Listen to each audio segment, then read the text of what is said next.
2014년 마지막 저녁 예배에 오신 여러분들을 진심으로 환영합니다. 옆에 분들과 어떤 인사를 할까 정말 많이 고민했습니다.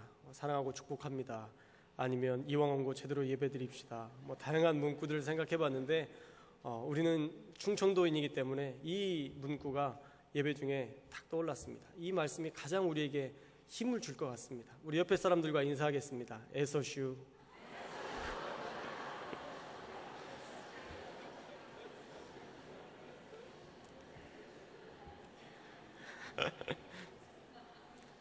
예, 좋아하실 줄 알았습니다. 정말 한 해 동안 너무 수고하셨습니다. 가장 수고하신 분은 어쩌면 우리 하나님이실 것입니다. 여러분들을 늘 지켜보시고 돌보시고 또 힘들고 어려울 때 위로하시고 여러분들의 늘 곁에 계신 그분이 아마 가장 애쓰신 분일 것입니다. 우리 그 하나님께 영광의 박수를 올려드리겠습니다.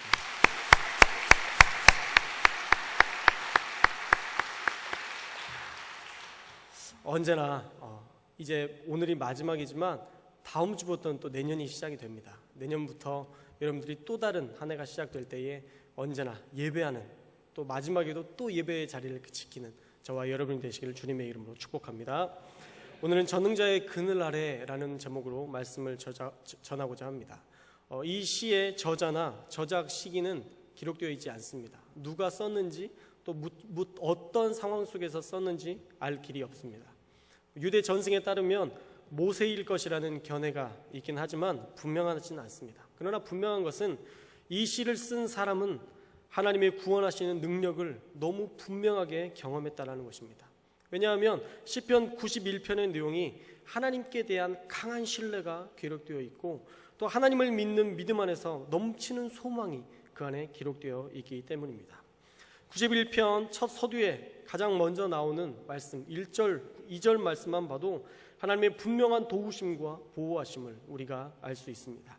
우리 1절과 2절 말씀 함께 읽겠습니다. 시작. 지존자의 은밀한 곳에 거주하며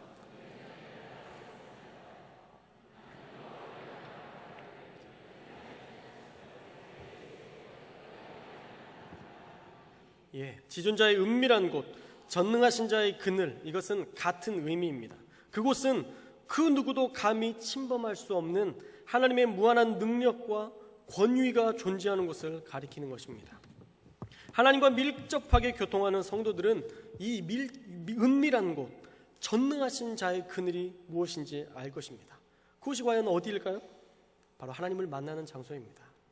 여러분들이 하나님께 기도하고 하나님을 경험할 수 있는 어떠한 장소라 할지라도 그곳이 바로 은밀한 곳이고 그것이 바로 전능자의 그늘 아래에 있는 곳이라는 것입니다. 하나님을 만나는 장소, 기도하는 장소가 예배의 초소가 바로 그곳입니다. 우리가 하나님의 임재를 경험하는 그곳에 들어가면 세상의 어떤 동요나 위험도 우리 성도들을 위협할 수 없습니다. 여러분 깊은 은혜를 경험해 보신 적 있으시죠? 정말 마음이 어렵고 괴로운 중에도 하나님의 그 깊은 말씀이 우리를 위로할 때를 경험해 보셨죠? 그 위로를 경험하고 나면 어떠세요? 아직도 그 위협이 위협으로 다가오십니까? 아직도 그 어려움이 어려움으로 다가오시나요? 그렇지 않습니다. 하나님의 임재의 장소로 들어가고 하나님을 만나는 그 장소로 들어가면 우리는 그곳에서 완전한 평화와 완전한 평안 안식을 얻게 되는 것입니다. 우리가 그곳에서 살아갈 수 있다는 것입니다. 하나님의 전능자의 그늘 아래서 우리가 거할 수 있다는 것입니다. 그래서 저는 오늘 본문에 나오는 이 피난처라는 단어를 참 좋아합니다. 언젠가 할머니 댁에서 비를 피했던 그 원두막, 그것이 피난처에 대한 저희 느낌이고요. 평상을 누워서 하늘을 바라보면서 평안함을 느끼던 그곳, 그것이 바로 저에게 있어서 피난처의 느낌입니다. 그것이 바로 안식을 주는 귀한 공간이라는 생각이 듭니다. 그런데 하나님께서 우리에게 피난처가 되어주신다는 이 사실은 얼마나 귀한 일입니까? 얼마나 위대한 일입니까? 안식을 얻을 수 없는 세상 속에서 수많은 관계 속에서 무너지는 마음으로 우리가 피난처를 찾을 때마다 늘 우리에게 그늘이 되어주시고 피난처가 되어주시는 그 하나님이 계시다는 것이 우리에게 얼마나 복된 일입니까? 전능자의 그늘 아래 사는 것, 세상 그 어디에 이만한 피난처가 있겠습니까? 아니, 이보다 더 큰 피난처를 우리가 어디에서 찾아볼 수 있겠습니까? 우리가 하나님의 피난처 아래 산다는 것은 참으로 큰 복인 줄 믿습니다. 그 어떤 것도 우리를 해할 수 없는 완벽하심을 얻는 것임을 온전히 믿으시기 바랍니다. 예수님은 이렇게 말씀하십니다. 마태복음 11장 28절에 수고하고 무거운 짐진 자들아 다 내게로 오라. 내가 너희를 쉬게 하리라. 예수님은 여러분들을 향하여서도 이렇게 얘기하십니다. 수고하고 무거운 짐을 가지고 있니? 다 내게로 와라. 그러면 비로소 네가 쉼을 얻게 될 것이다. 예수님은 여러분을 향하여서 그렇게 말씀하십니다. 다 오랍니다. 여러분들 다 초청하고 있습니다. 수고하고 무거운 짐이 있을 때마다 여러분 예수님께 나아오십시오. 이런 분이 어디 있습니까? 여러분 누군가를 상담해 보셨나요? 한 번은 들어줍니다. 두 번까지 궁유한 마음으로 들어줄 수 있습니다. 세 번째, 네 번째, 다섯 번째, 또 왔어. 우리의 마음은 그렇습니다. 그런데 예수님은 그러시지 않아요. 우리가 무거운 짐을 또 어쩌면 똑같은 짐 가지고 매일 똑같이 울어도 수고하고 무거운 짐 다 가져오라고 말씀하십니다. 어제나 오늘이나 내일이나 동일한 마음으로 우리 가운데 위로를 주시고 쉼을 주시고 힘이 되어 주신다라는 것입니다. 세상에 어떤 종교가 그렇게 쉼을 준다 약속합니까? 세상의 종교들은요, 쉼은 둘째치고 힘든 그 사람 등쳐먹기에 바쁩니다. 무속인들이 그들의 영혼에 관심이 있나요? 너 영혼이 잘 됐으면 좋겠어 라고 얘기하면서 그들을 돕나요? 아니요. 그들에게 관심은 복채입니다. 이 사람이 얼마나 복채를 내놓는가 그거에 관심이 있지 그들의 영혼까지 관심을 갖지 않습니다. 이슬람 종교는 어떤가요? 그들은 그들의 종교를 위해서 자살 테러라는 극단적인 일을 감당하면 천국에 갈 수 있다라고 이야기합니다. 그래서 면죄부를 그들에게 허락합니다. 그래서 자살 테러를 그들이 자신의 믿음과 신념을 가지고 감행할 수 있게 된다는 거예요. 그들 역시도 사람을 정치적인 이용을 위해서 이용할 뿐입니다. 그러나 하나님은 그런 분이 아니십니다. 하나님은 그런 종교와 다른 분이십니다. 하나님의 관심은 우리의 영혼에 있습니다.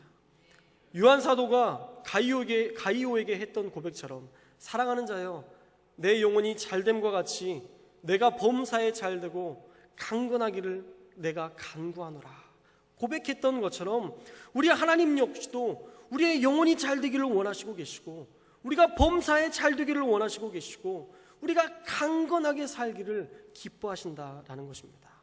그뿐 아닙니다. 하나님은 우리를 또한 자녀 삼아 주셨습니다. 요한복음 1장 12절 말씀 함께 읽겠습니다. 12절 시작. 영접하는 자 곧 그 이름을 믿는 자들에게는 하나님의 자녀가 되는 권세를 주셨으니. 하나님의 자녀가 되는 권세를요 그냥 영접만 하면 된답니다. 우리가 주님을 영접하기만 하면 하나님의 자녀가 되는 권세까지 허락해 주신답니다. 이 얼마나 놀라운 신분 상승입니까? 하나님이 나를 써주시는 것뿐만 아니라 하나님께서 우리를 아예 자녀 삼아 주신다는 거예요. 주님께 속한 종과 주님께 속한 자녀는 확연히 다릅니다. 누리는 것부터가 다릅니다. 전능하신 하나님의 그늘 아래 산다는 것은 이 엄청난 특권을 누린다라는 것입니다. 전능자의 그늘 아래 살면 우리는 완벽한 쉼과 이 모든 특권을 누릴 수 있습니다. 그렇다면 오늘 본문에서 말하는 우리가 전능자의 그늘 아래 살 때 누릴 수 있는 특권은 과연 무엇일까요? 우리 3절 말씀을 한번 살펴보겠습니다. 3절 말씀 시작. 이는 그가 너를 새 사냥꾼의 올무에서와 심한 전염병에서 건지실 것이미로다. 먼저로는 새 사냥꾼의 올무에서 심한 전염병에서 건질 것이다 얘기합니다. 우리가 은밀한 곳 그 피난처에 거하기만 하면 우리를 그 어이없는 올무에서 내가 상상할 수 없었던 그 올무에서 건져주시고 그 전염병으로부터 건져주신다 말씀하십니다. 하나님의 피난처 아래서 누군가의 올무와 질병에서 여러분들도 건짐받는 그러한 삶을 사시기를 주님의 이름으로 축원합니다. 시편 91편의 기자는 이것들을 경험한 거예요. 올무에서 건짐을 당하고 질병에서 고침당하는 것들을 경험했습니다. 그 경험을 토대로 이 말씀을 쓴 거예요. 그러나 우리 모두가 무작정 고침을 받고 무작정 올무에서 놓이는 것은 아닙니다. 분명한 조건이 있습니다. 우리 4절 말씀을 함께 읽겠습니다. 4절 말씀 시작. 그가 너를 그의 깃으로 덮으시리니 내가 그의 날개 아래 피하리로다. 그의 진실함은 방패와 손 방패가 되시나니. 우리가 그 모든 것들을 누릴 수 있는 단 한 가지 방법이 무엇이라고요? 그 날개 아래 피하는 겁니다. 여러분들이 방패를 가지고 막 싸워야 되는 게 아니라 그 날개 아래 피하는 거예요. 그게 조건이랍니다. 우리가 힘들고 어려울 때 우리는 당연히 피할 곳을 찾게 됩니다. 그런데 우리에게 이야기하기를 너희가 나에게 피하기만 하면 내가 그 모든 것들을 주겠다 약속하십니다. 네가 나에게 오면 그 깃으로 덮겠다. 내 날개 아래 피해라 라고 말씀하십니다. 마치 어미새가 그 새끼 새들을 품는 것처럼 하나님께서 우리를 그렇게 품으시겠다 약속하고 계십니다. 이게 얼마나 큰 은혜입니까? 어떤 무속인들은요, 푸닥거리하고 조상의 영혼들을 달래줘야 한답니다. 지금 귀신 들려서 그것도 힘들어 죽겠는데 그 사람을 위로를 못할 망정 조상의 영혼을 달래줘야 된다니, 이 어찌 어이없는 말입니까? 그런데 하나님은 쉼이 필요하면 언제든 오랍니다. 나에게 피하기만 하면 된답니다. 그러면 그의 진실함, 하나님의 진실하심으로 방패와 손방패가 되어주신다라는 것입니다. 이 방패라는 것은 큰 대적의 세력을 대비하는 무기고요, 손방패는 근접 공격에 대비한 휴대하기 좋은 무기입니다. 그래서 큰 공격이든 작은 공격이든 어떠한 것이 오든지 나에게 피하기만 하면 얼마든지 우리와 함께 하셔서 우리를 지켜주시겠다라는 약속입니다. 여러분들에게는 이 완벽한 그늘이 있습니다. 여러분에게는 이 전능자의 완벽한 그늘이 있습니다. 어떤 사람들은 이렇게 얘기합니다. 나는 백도 없고 뭐도 없고 나는 아무것도 가진 게 없다고. 믿음이 없는 사람들은 그런 투정을 부릴 수 있습니다. 그러나 우리 믿는 자들에게 그런 불평이 나와서는 안 됩니다. 우리에게는 전능하신 하나님이 계십니다. 우리 뒤에는 전능하신 하나님이 우리와 함께 계십니다. 모든 백 위에 모든 백 되신 하나님이 여러분과 함께 하십니다. 함께 해볼까요? 모든 백 위에 모든 백 되신 하나님이 우리와 함께 계신다. 이제 백 타령하지 마십시오. 내 뒤에 가진 게 없고 내가 백이 없고 그런 거 타령하지 마십시오. 여러분에게 가장 큰 것이 있습니다. 가장 위대하신 하나님이 계십니다. 그분이 계시기에 우리는 두려워할 필요도 없고 우리의 가진 것을 탓할 필요도 없습니다.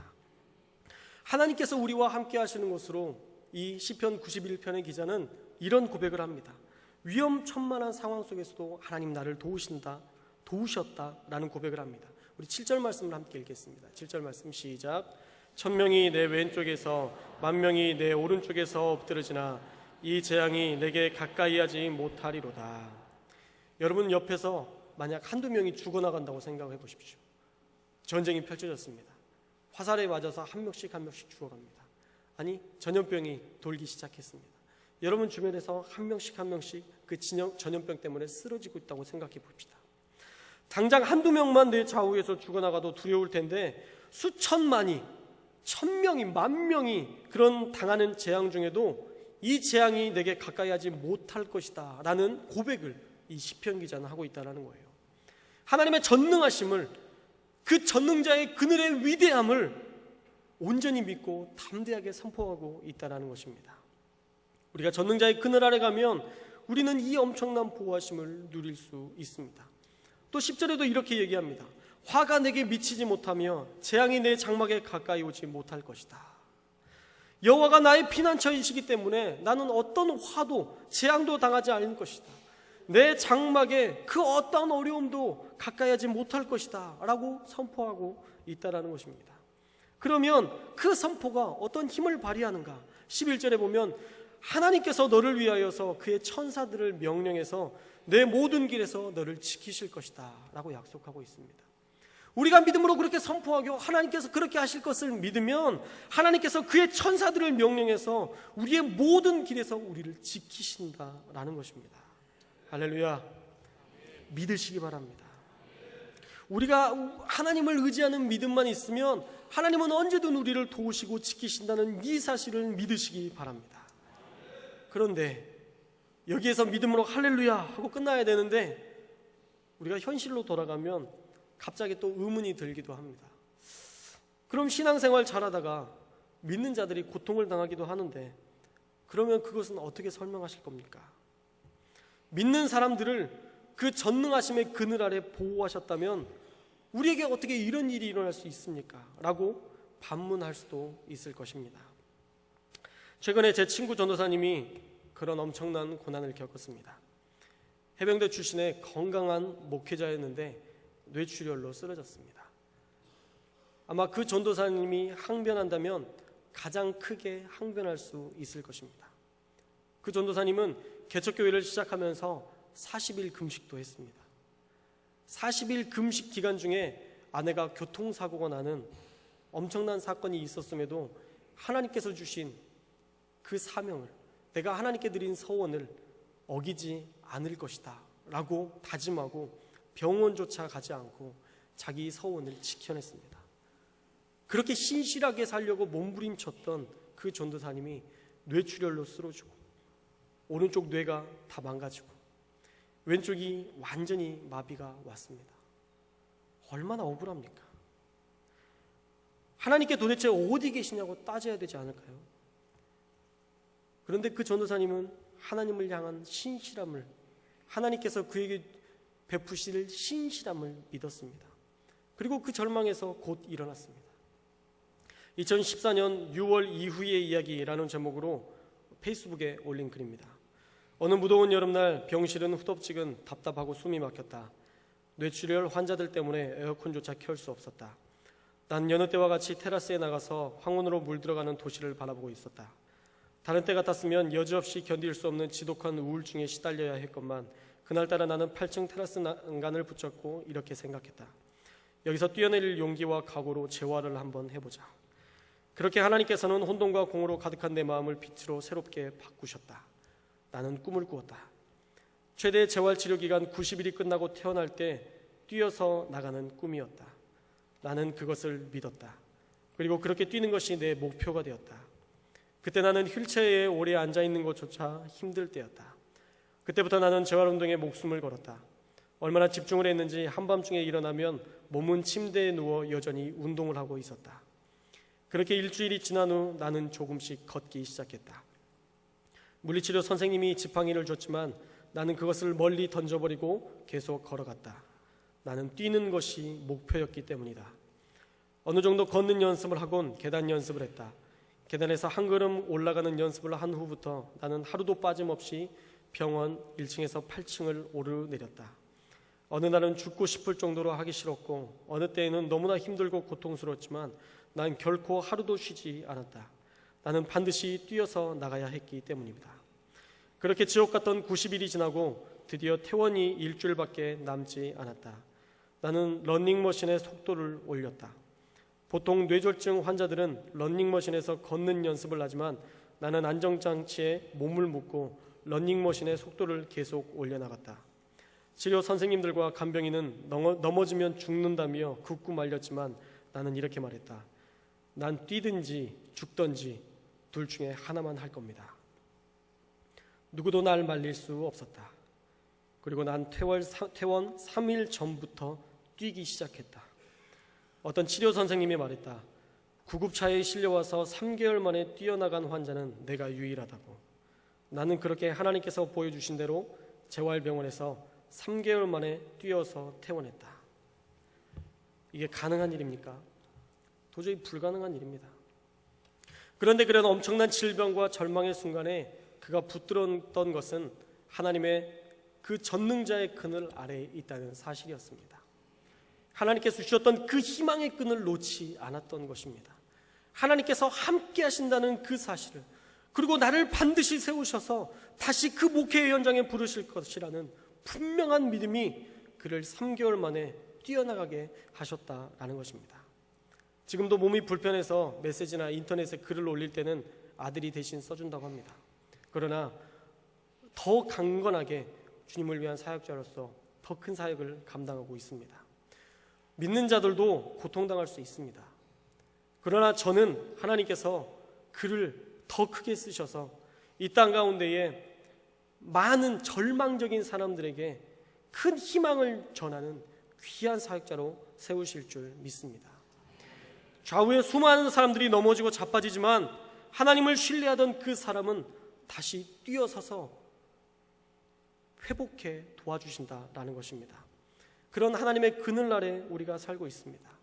우리가 그 은밀한 곳에 거하기만 하면 우리는 그 기적적인 수많은 일들을 남의 간증으로 듣는 것이 아니라 나의 간증으로 고백할 수 있다는 것입니다. 그렇다면 이 기적적인 역사를 경험하기 위한 방법은 무엇일까요? 첫째로는 우리가 하나님을 진심으로 사랑해야 됩니다. 우리 14절 말씀을 함께 읽겠습니다. 14절 말씀 시작. 하나님이 이르시되 그가 나를 사랑한즉 내가 그를 건지리라. 그가 내 이름을 안즉 내가 그를 높이리라. 먼저로는 그가 나를 사랑한즉 내가 그를 건지겠다라고 말씀하십니다. 우리는 하나님을 진심으로 사랑해야 됩니다.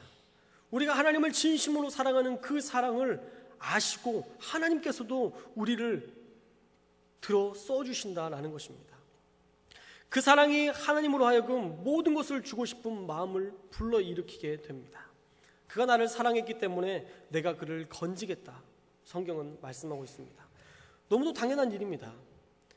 여러분들도 여러분들을 사랑하는 사람에게 마음이 가지 않으세요?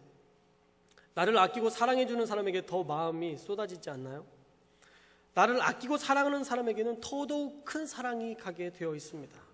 그래서 강아지들도 집에서 아빠들을 제일 싫어하고 엄마는 먹이 줄 때만 좋아하고 아이들은 무조건 따른다잖아요. 아빠는 개털 날리는 것 자체가 싫으니까 개를 싫어합니다. 그러니 개들도 아빠를 좋아할 리 없습니다. 털조차 없는 아빠를 좋아할 리 없습니다. 엄마는 먹이 줄 때만 친절하고 개 뒤치다거리 하다가 귀찮아서 가끔은 때리니까 먹이를 줄 때만 좋아할 수밖에 없습니다. 그런데 아이들은 항상 자기들을 이뻐하기 때문에 먹이를 주든 안 주든 늘 꼬리치고 그 아이들을 좋아합니다.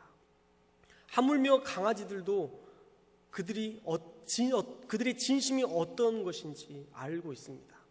그런데 우리 하나님은 얼마나 우리의 중심을 더 아시겠습니까? 우리의 마음의 중심을 얼마나 더 잘 아실까요? 그래서 우리는 사랑하는 척해서는 안 됩니다. 그것은 사랑이 아닙니다. 하나님이 아시기 때문에 그 사랑에 대한 진심을 하나님께서 아시기 때문에 사랑하는 척해도 그것은 사랑이 될 수 없습니다. 사람은 속일 수 있지만 하나님은 다 알고 계십니다. 그래서 우리가 진심으로 주님을 사랑하는지 아니면 의무적으로 사랑하고 있는지 아니면 내 안에 사랑이 없는지 늘 체크해야 됩니다. 진실로 우리가 주님을 사랑하는 마음이 없으면 우리의 믿음은 금세 또 식어지기 때문입니다.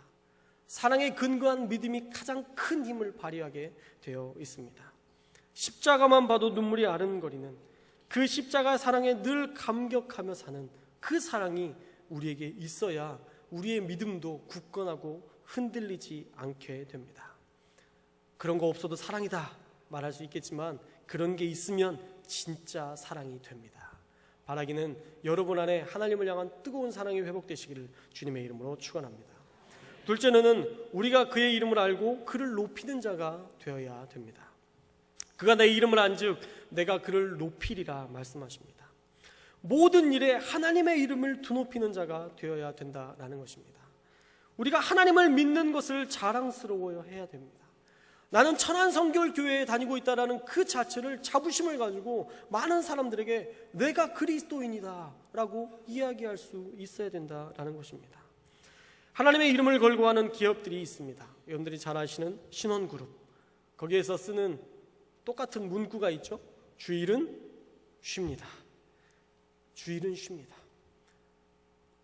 내가 이 기업은 그리스도 하나님께서 세우신 기업이다 라는 그 믿음의 고백을 하기 위해서 주일은 쉽니다 라는 글을 타이틀을 걸어놓은 것입니다. 고려은단, 여러분 고려은단 보셨나요? 거기에 보면 Jesus loves you 라고 써져 있습니다. 예수님은 당신을 사랑하십니다. Jesus loves you. 고려은단과 전혀 상관없잖아요. 그런데 그곳에 자신은 믿음의 기업이라는 것을 그렇게 알리고 있습니다. 솔라시라는 비타민 알약을 여러분 드셔본 적이 있나요? 제가 그 비타민을 먹으면서 그 문구가 깜짝 놀랄 문구를 발견했습니다. 거기에 보면요, 항상 기뻐하라, 쉬지 말고 기도하라, 범사에 감사하라, 그렇게 문구가 쓰여져 있습니다. 그들은 바로 믿음의 기업들입니다. 그들이 하나님의 이름을 알고 하나님의 이름을 높이고자 그 문구까지 걸어놓고 그들은 믿음의 기업으로서 정직성을 잃어버리지 않으려고 몸부림치고 하나님을 높이는 기업이 되기 위해서 애쓰는 모습들을 가지고 있습니다. 사랑하는 여러분, 우리도 그러해야 될 줄 믿습니다. 에이, 아무도 안 보는데 뭐. 아니요, 하나님이 보고 계십니다. 아무도 안 보는 게 아니라 지금 하나님이 보고 계시다면 모두가 본 것과 다름없습니다. 우리가 있는 그 자리에서 우리의 믿음과 우리 신실함을 지켜나가야 됩니다. 그래서 그곳에서, 보이지 않는 그곳에서 하는 그것으로 하나님께 영광 돌릴 수 있어야 됩니다. 정말 별것 아니지만 우리가 그것을 통해서 하나님께 영광 돌릴 수 있습니다. 저는 가끔 교회에서 쓰레기를 주우면서 하나님께 그런 기도를 드리곤 합니다. 하나님, 제가 성전 정화하고 있습니다. 그 작은 쓰레기를 주우면서 그런 고백을 해요. 또 어떤 사람들이 깜빡이를 켜놓으면 전화해주고 문자를 주면서 하나님, 또 한 사람에게 당신의 사랑을 전했습니다. 별거 아니지만 그것들을 하고 그런 기도를 올려드립니다. 우리가 하는 그 일을 통해서 하나님께 영광을 올려드리는 그 모습들이 누군가에게 드러나고 누군가에게 보여주고 누가 알아줄 때만 하는 것이 아니라 아무도 알아주지 않을 때 하는 그 모습이 진짜 우리의 믿음이고 진짜 우리의 신앙이라는 것입니다. 여러분의 삶을 통해서 하나님께 영광 돌리는 삶을 사시기를 주님의 이름으로 축원합니다. 마지막으로 하나님께 간구하는 삶을 우리가 살아야 됩니다. 하나님께 간구하는 삶을 살면 우리는 그 전능자의 그늘 아래 쉼을 얻을 수 있습니다. 15절 말씀을 함께 읽겠습니다. 15절 말씀 시작. 그가 내게 간구하리니 내가 그에게 응답하리라.